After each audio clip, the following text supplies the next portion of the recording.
নমস্কার বন্ধুরা, কেমন আছেন সবাই? আমার চ্যানেলে আপনাদের সবাইকে স্বাগত জানাই। তো প্রতিদিনের মতো আজকেও চলে এসেছি একটা রান্নার ভিডিও নিয়ে। তো আজকে দেখাবো গাটি কচুর তরকারি রান্না। তো তার জন্য আমি প্রথমে সমস্ত সবজি মাছ সব কিছুই কেটে নেবো। তো প্রথমে মাছগুলো কেটে ধুয়ে একটা পাত্রে নিয়ে নিয়েছি। এবারে আমি মশলাগুলো করে নেব।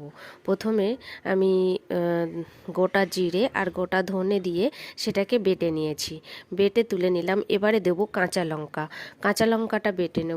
কাঁচা লঙ্কাটা বেটে একটা পাত্রে তুলে নেব। এবারে দেব এর মধ্যে গোটা আদা, সেটা ছাড়িয়ে ধুয়ে নিয়েছিলাম, তো এটাকেও বেটে নিলাম। এবারে এর মধ্যে দেব রসুন, ছাড়িয়ে রেখেছিলাম সেগুলো দিয়ে এগুলোকে থেঁতো করে নেব, নিয়ে একটা পাত্রে তুলে নেব। এদিকে আমি কড়াই বসিয়ে দিয়েছি, কড়াই গরম হয়ে গেছে।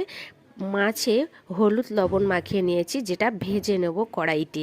তো এটি ছিল পার্শে মাছ। তো পার্শে মাছ দিয়ে আজকে রান্না করব গাটি কচু। দেখতেই পাচ্ছেন পার্শে মাছগুলো আমার লাল লাল করে ভেজে নেওয়া হয়ে গেছে। এবার কড়াইতে তেল আছে, তার মধ্যে দিয়ে দেব থেঁতো করা রসুন। থেঁতো করা রসুনগুলো দিয়েছি। এবারে দেব পেঁয়াজ কুচি, দিয়ে এগুলোকে হালকা বাদামি বর্ণের করে ভেজে নেব। বাদামি বর্ণের হয়ে গেলে এর মধ্যে দিয়ে দেব আমি আদা বাটা। আদা বাটা দিয়ে একটু নেড়ে চেড়ে নেব।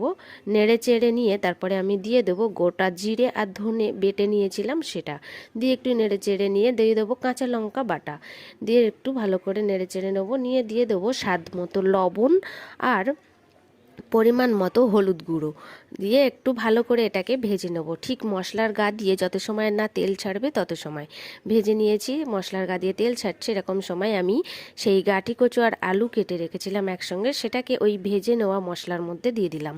দিয়ে এগুলোকেও একটু ভালো করে ভেজে নেব।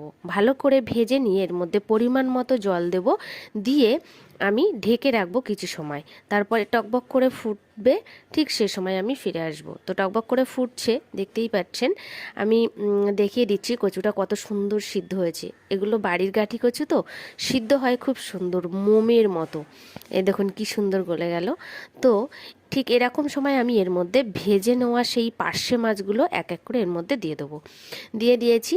এবারে একটু গরম মশলা বেটে নেবো। গরম মশলাটা এর তরকারিটার চারিদিকে ছড়িয়ে দেবো, দিয়ে মিনিট খানেক একটু ফুটিয়ে নিয়ে তারপরে আমি একটা পাত্রে ঢেলে নেব। এই যে গরম মশলা দিলাম, ফোটানো হয়ে গেছে, একটা পাত্রে ঢেলেও নিয়েছি। তো আমার এই ছোট্ট ভিডিওটি কার কেমন লাগলো অবশ্যই কমেন্ট করে জানাবেন। যদি আমার চ্যানেলে নূতন হয়ে থাকেন অবশ্যই সাবস্ক্রাইব করে পাশে থাকবেন। দেখা হবে আবার একটা নূতন ভিডিও নিয়ে। ততক্ষণের জন্য সুস্থ থাকবেন, ভালো